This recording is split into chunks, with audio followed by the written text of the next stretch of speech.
Oke, selamat datang semuanya. Kali ini kita bakal menjelajahi sebuah kisah yang luar biasa, yaitu perjalanan epik tentang gimana sih manusia menciptakan aturan, ketertiban, dan juga keadilan.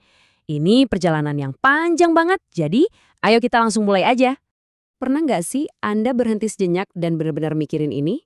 Setiap hari, kita itu hidup di dunia yang dibentuk sama aturan-aturan yang nggak kelihatan. Nah, aturan-aturan ini tuh bukan sesuatu yang tiba-tiba muncul gitu aja. Mereka ini ibaratnya DNA sosial kita yang udah ditulis dan ditulis ulang selama ribuan tahun. Jadi pada intinya ya, hukum itu adalah fondasi yang menopang seluruh bangunan peradaban kita. Ini kerangka yang memungkinkan kita semua buat hidup, bekerja, dan berkembang bareng-bareng. Tanpa fondasi ini, wah, semuanya bisa runtuh jadi kekacauan. Oke, sekarang kita putar waktu kembali, jauh-jauh banget ke belakang ke masa sebelum ada yang namanya buku hukum, hakim, apalagi ruang sidang. Gimana coba cara manusia pertama kali menciptakan ketertiban? Coba deh lihat perbedaannya yang luar biasa ini. Di satu sisi, kita punya norma suku yang nggak tertulis, yang ditegakkan cuma lewat omongan atau tekanan sosial.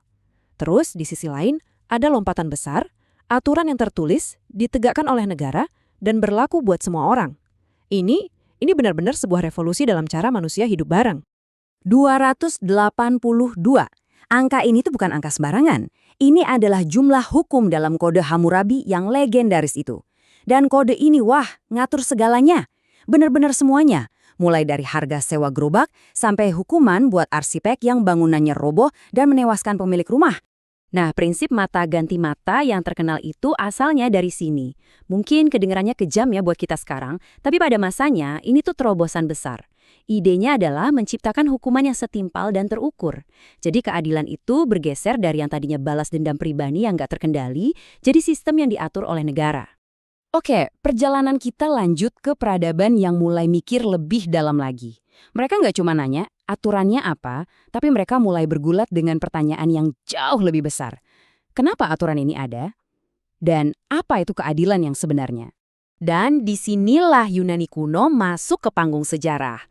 Ada Plato, Aristoteles, mereka ini mulai memperdebatkan ide-ide soal masyarakat yang adil.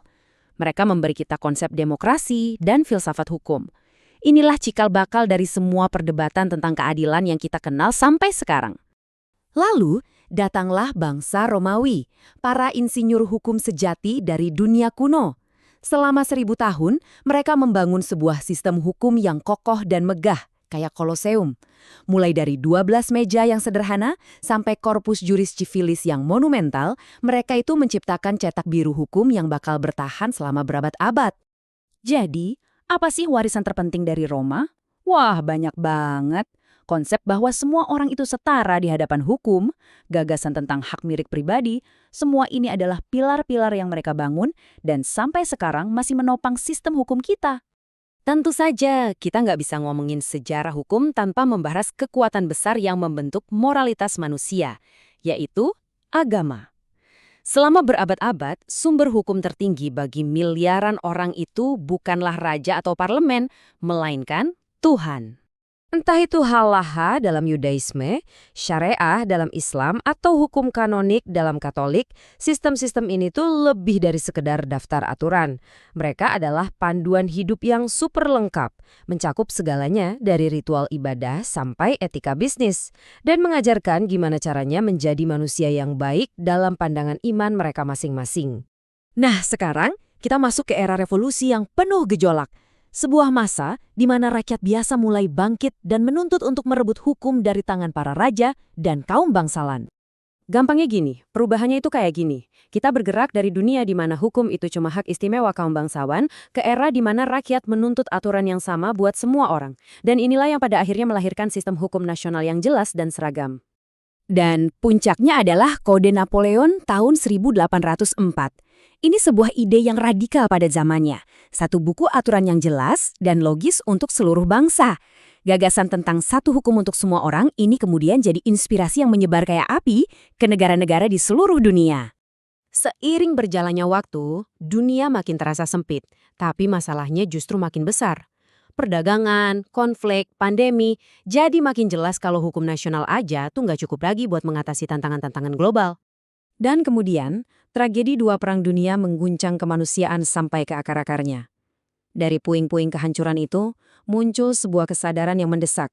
Umat manusia butuh seperangkat aturan global supaya kita nggak saling menghancurkan lagi. Dari situlah lahir Perserikatan Bangsa-Bangsa. Kalau ada satu tahun yang harus Anda ingat dalam sejarah hukum modern, ini dia tahunnya, 1948. Ini adalah tahun di mana dunia menyaksikan lahirnya Deklarasi Universal Hak Asasi Manusia. Ini benar-benar mengubah segalanya.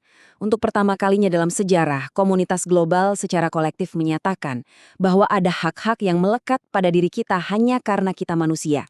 Bukan karena kita warga negara tertentu, bukan karena kekayaan kita, tapi murni karena kita adalah manusia. Nah, itu membawa kita ke masa sekarang. Kisah hukum ini sama sekali belum selesai. Saat ini, hukum sedang berpacu dengan kecepatan internet, berusaha mengatasi krisis iklim dan menavigasi rumitnya inovasi global. Coba deh pikirin sebentar, gimana caranya kita menerapkan hukum kuno tentang kepemilikan di dunia digital yang nggak ada batasnya? Atau gimana kita menciptakan aturan yang adil buat kecerdasan buatan atau AI? Ini adalah teka-teki raksasa yang lagi coba dipecahkan oleh para ahli hukum di seluruh dunia saat ini. Pada akhirnya, inilah inti dari semuanya. Hukum itu bukan monumen batu yang kaku dan berdebu. Anggap aja hukum itu seperti sungai yang terus mengalir, yang arusnya selalu beradaptasi dengan kondisi masyarakat yang terus berubah. Hukum adalah cerminan hidup dari siapa kita dan dunia seperti apa yang ingin kita bangun. Jadi, dari norma suku yang tak tertulis sampai kode global untuk hak asasi manusia, kisah hukum adalah kisah kita semua. Dan sekarang, pertanyaan besarnya ada di hadapan kita.